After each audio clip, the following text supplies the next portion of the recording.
Well, welcome back once again, ladies and gentlemen. This is the Kyle Style Podcast.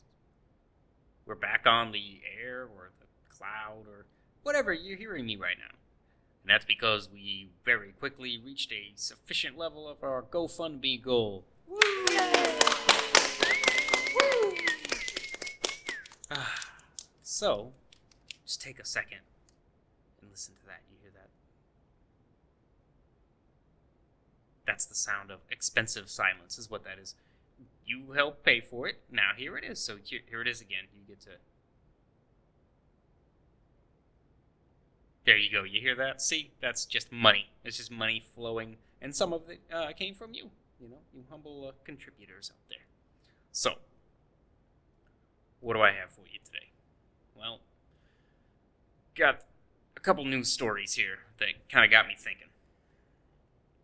So, as you may have heard, if you've been on Facebook, if you know, I fucking love science, and other news channels are really kind of pimping this story because it's sensational, but it's a cool story. There's cool stuff going on in it.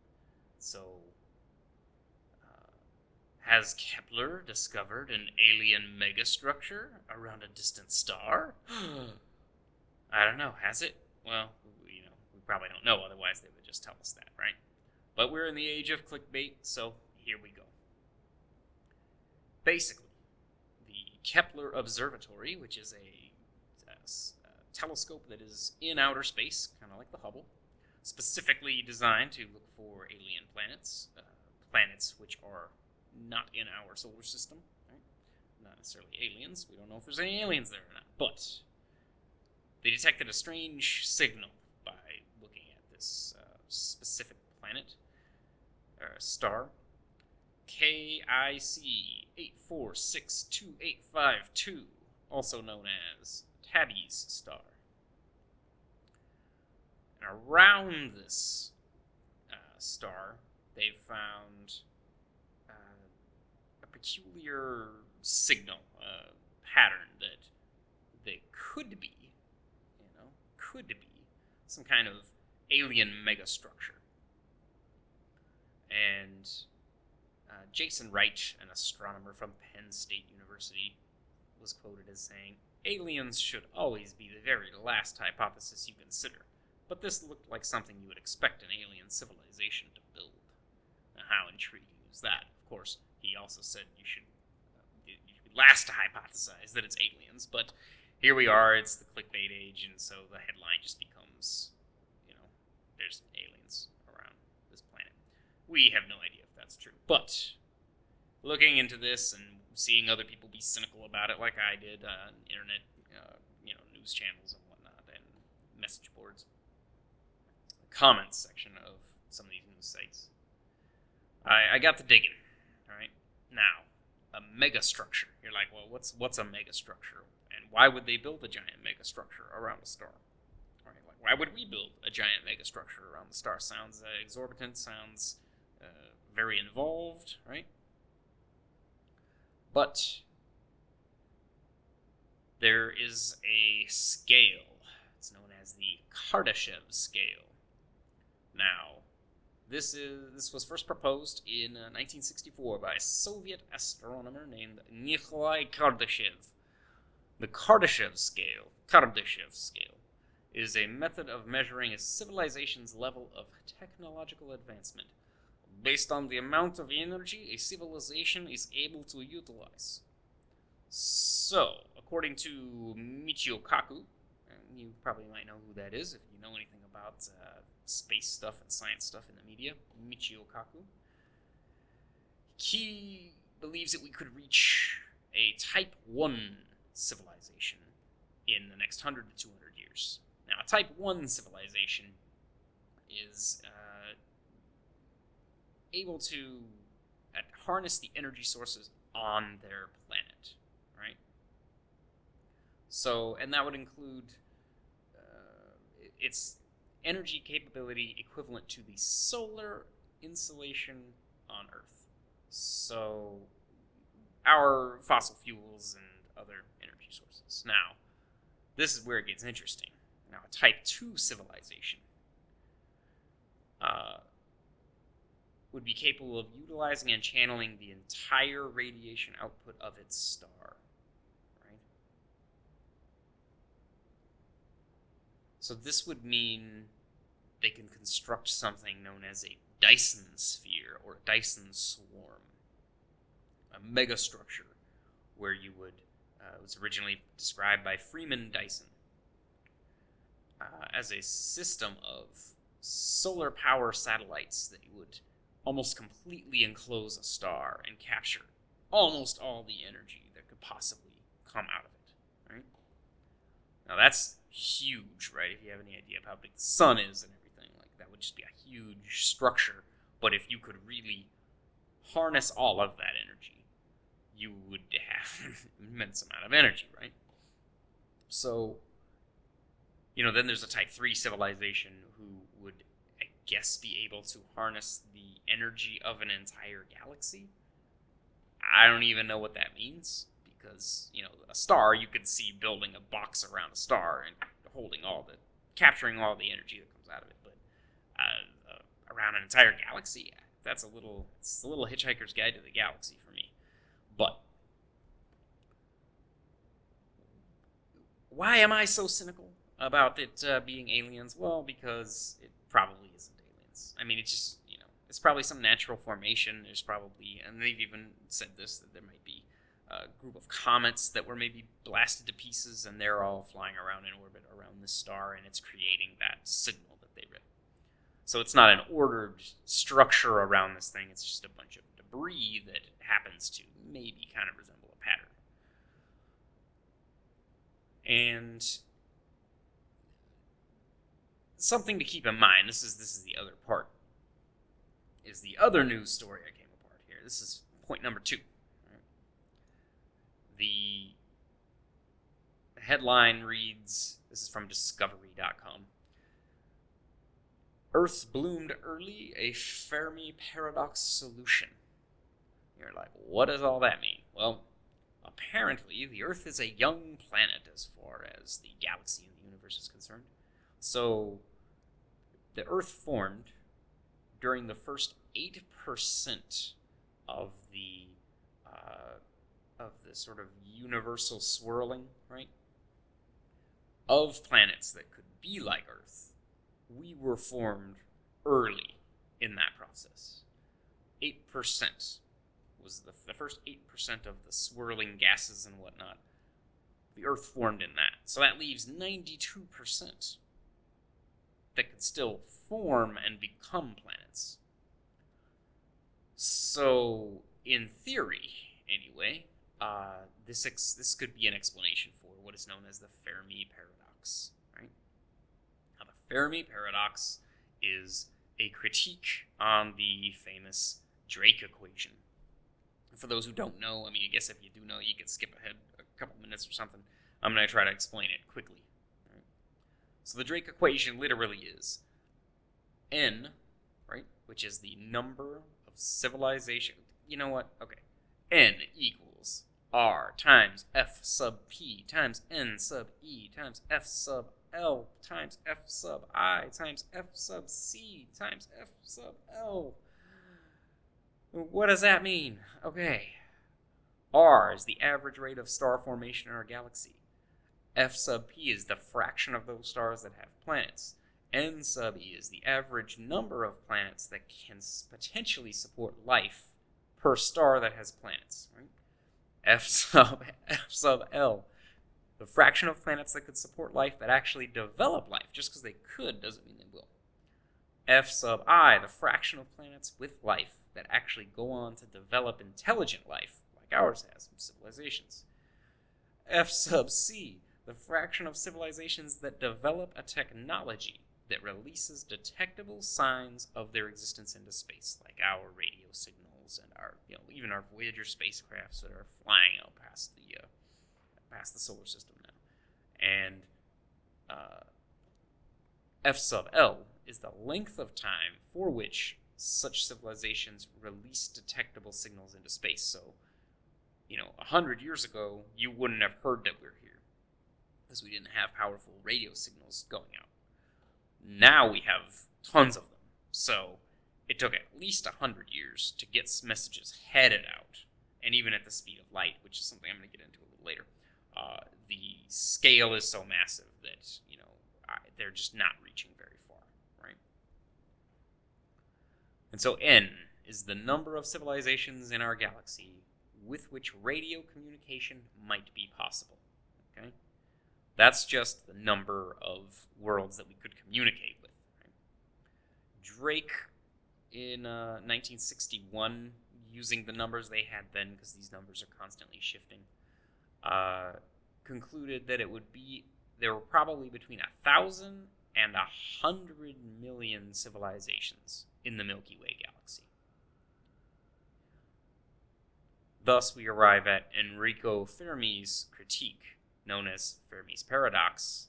Basically, where are all the neighbors? Where are they all? If there should be as many as 100 million, shouldn't we have come across one of them by now? Shouldn't one of them come, flown by now?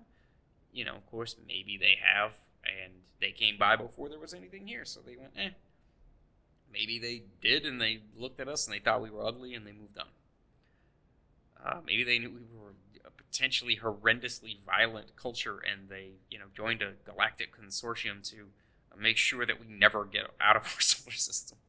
We could be that bad.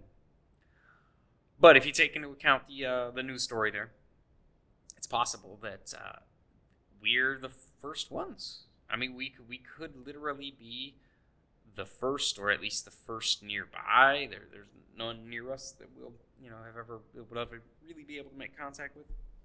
And we're the aliens, man. Like, what if we're the aliens? And we're the ones that are gonna be the aliens are gonna detect our signal when they finally get their radio telescopes online, and they're gonna go, oh my God, there's aliens out there, and it's gonna cause for them what we always seem to think will cause for us, like the movie Contact and whatnot. That it will be this disruptive kind of force in their civilization. Their religion will be thrown into turmoil the way kind of ours would be, and so on. But there's a whole other issue that I realize now from trying to research this, okay?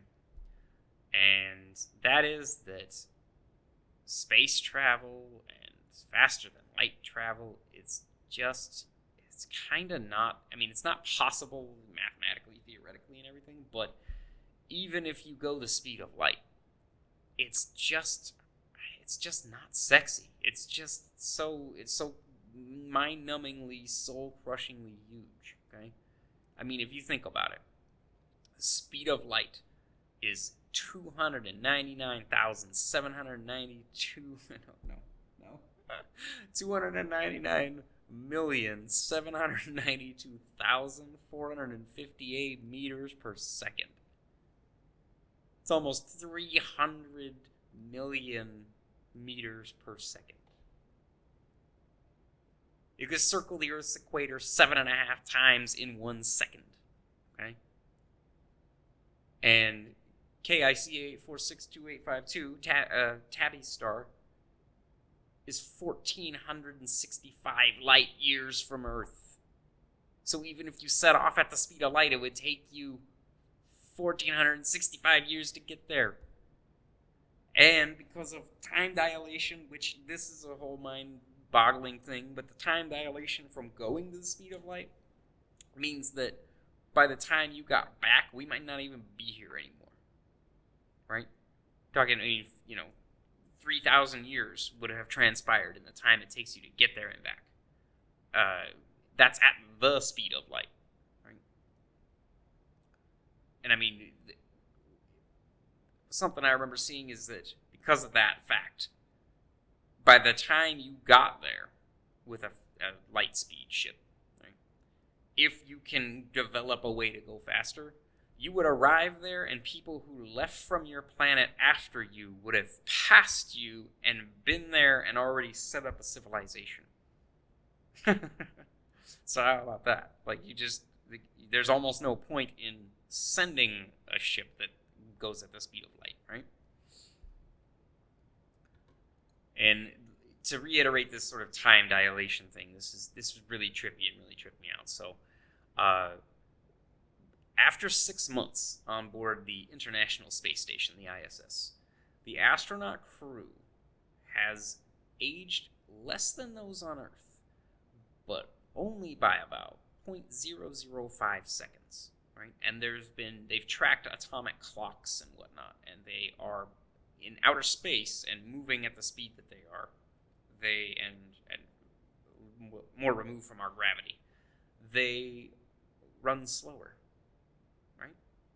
It's just it's Einstein's theory of relativity. It's just a matter of being in the universe that time goes slower when you go faster. And as you approach the speed of light, it stops, basically. And so this was a great. So I found some answers on Quora.com. So this was Stephen Hoyer of physics, a PhD from UC Berkeley. He said, so the visible universe has a radius of 46 billion light years. Okay, 46 billion of anything is kind of hard to imagine, but it's 46 billion light years, which is ridiculously huge, right? So it's 92 billion light years across. Okay, 46 billion light year radius, 92 billion light years across, give or take a few. So to an observer on the Earth, it would take 92 billion years for a ship to go the speed of light across the universe. Now, in the case of an object moving at 0.99999% the speed of light, this works out to about 410 million years on the ship. So the observer who could live for 92 billion years could sit there waiting for it to come back for 92 billion years. But on the ship, it's only 410 million years that they would experience on it, right? So that's like kind of the ratio. That's the gradation there, or the discrepancy.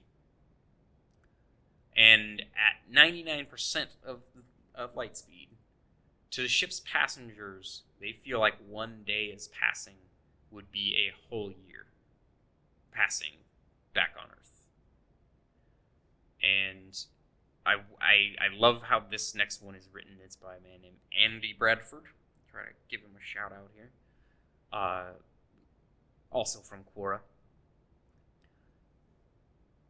But if you could make yourself and spacecraft into oh my god particles, just super fast particles, then apparently you could traverse 13.7 billion light years in about 16 days.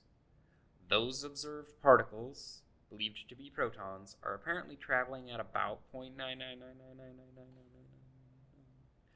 times the speed of light. So just a fraction under the speed of light. Of course, 16 days later, you emerge at a point 13.7 billion light years away from the Earth. With a good enough telescope, you could look back and you would see what was happening on Earth 16 days after you left. If you could watch during the journey, you wouldn't even notice that people on Earth were aging very slightly more than you. In fact, you have traveled so close to the speed of light that a clock visible on the Earth to you would be only about 1.5 microseconds different from your spacecraft clock. And that difference would remain constant while you were there. Now, the reason is because if you leave from the Earth at the speed of light that's leaving the Earth is also going at the speed of light. So you're staying in a constant state. When you look back, the Earth looks the way that it did right then, right? And it will stay sort of in your present as the observer on the spaceship, right?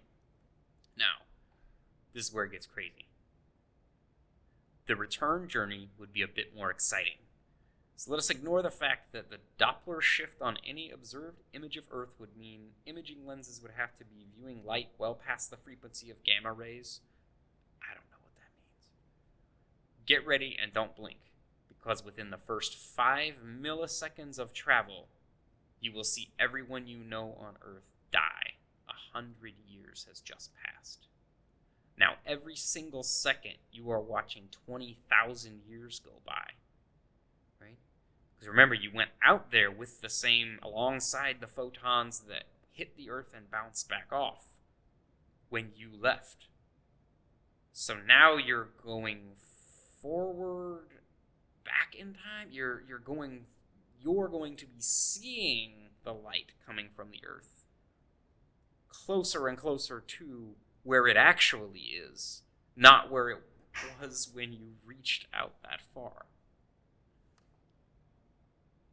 I wouldn't be surprised if mankind disappeared in that first second. I would be very surprised if man were still evident on Earth 1 minute later. With an observation rate of approximately 2 billion years per day, 80 million years per hour, and 1 million years per minute, the spacecraft occupants could spend the first week observing the remaining life cycle of the sun.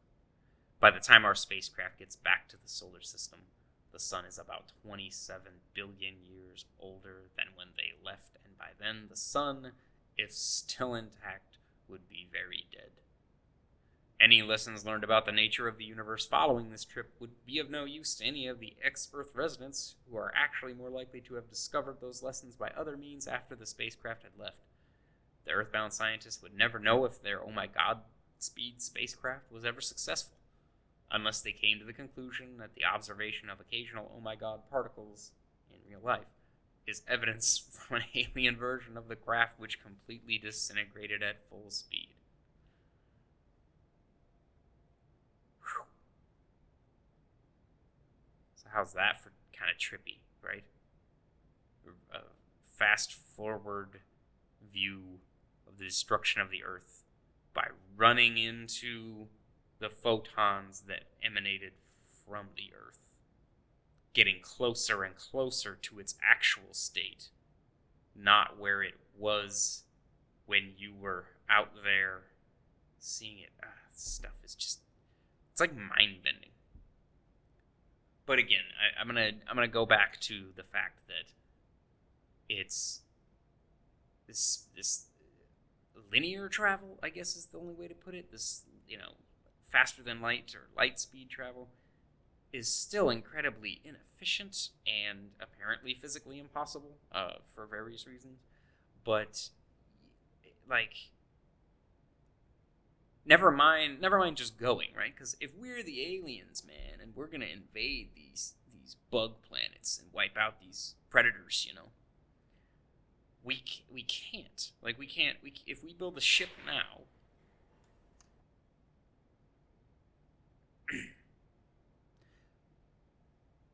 If we build a ship now, by the time it got there, that alien civilization might also be wiped out or dead, or would have evolved to a point. You remember Ender's Game a little bit there. It would have evolved to a point where now our army wouldn't be anything to them. Though it would be, it would be toasters against super advanced aliens. And so you couldn't even send robots, because if you send a rover to Tabby's star, it will take you 1,500 years to issue a command to it, right? The little rover like we have on Mars, you wait, I don't know, is it 15 minutes or something like that, 45 minutes for the rover to receive instructions? Imagine waiting 1,500 years. It's like absurd, and no one. It's so unsexy and uninspiring that no one's even gonna try to do that. So it's we like to imagine these aliens, right? There's this terrifying, slimy, killer alien, the predators and alien, Independence Day aliens. You've got your technologically advanced but sort of stoic aliens, your Vulcans, your Star Trek aliens, right? And then there's the cute, cuddly, furry aliens, your Lilo and Stitch, and your Ewoks and whatnot, and they just are these creatures that are out there, and in these, all the sci-fi stuff that we love, these cultures and species all kind of commingle, and you've got that Star Wars Mos Eisley Cantina thing, and Star Trek, councils of all these different species and civilizations, and there's drama between them and everything, but it's not real. Like, you can't, unless there's some kind of physics bending, teleportation, or like the Event Horizon movie, the black hole ship that can fold space time and travel around that way. But even then, you would travel far away. How do you communicate back with home? You open the portal and send a radio signal through, and then there's another one on the other side? Or it's some kind of Stargate that goes through a wormhole, and you go through the wormhole and you're not really going at the speed of light, you're just slipping through, and so there's no time dilation. Like, it's like real spacefaring is soul crushing. Like, it's completely unforgiving too. Like, if you're off on tiny calculations, you're not gonna be anywhere near where you're trying to go.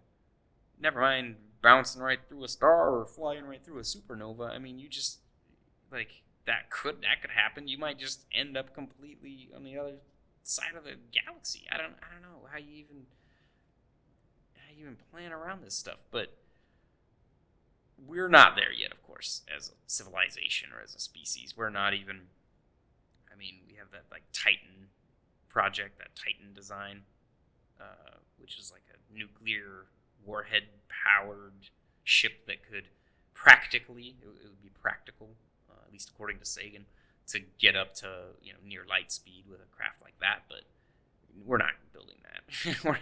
No one's even started considering trying to build that. And again, the question is kind of like, why? Just in a practical standpoint. Unless we know that there was aliens and we want to go meet them, which would have its own problems. Or we know there's, I don't know, a planet made of unobtainium or whatever it is that we could use, and we're going to go mine it, and it's of immense value to us to engage in this huge endeavor. I mean, you're talking about generations of people would have to live on a sub-light speed ship for 1,500 years just to arrive at a planet that we want to visit. And then start mining and send it back. I mean, we don't even have solar panels on all of the buildings in Phoenix, Arizona to help us with our energy problems. And, we don't have cold fusion. We're not even harnessing tidal energy. We're not doing anything long-term. We're not particularly a good long-term planning species. So, I don't know. I mean, the unfortunate thing is that the high drama, high action science fiction stuff is just that. It's science fiction and it's drama. And I'm not saying we should not fund the space program, ladies and gentlemen, okay? I'm not saying that at all. Like, we need all those baby steps. We need all those baby steps to go a mile, right? And I don't know, I just hope that there's maybe a way around it, and people smarter than me. I mean, I'm just talking into a microphone to people on the internet and hoping to get some likes and some listens. There's people who really can understand a lot of this science a lot better than I can, and I mean, they haven't given up yet, right? They're still working on it. They still believe.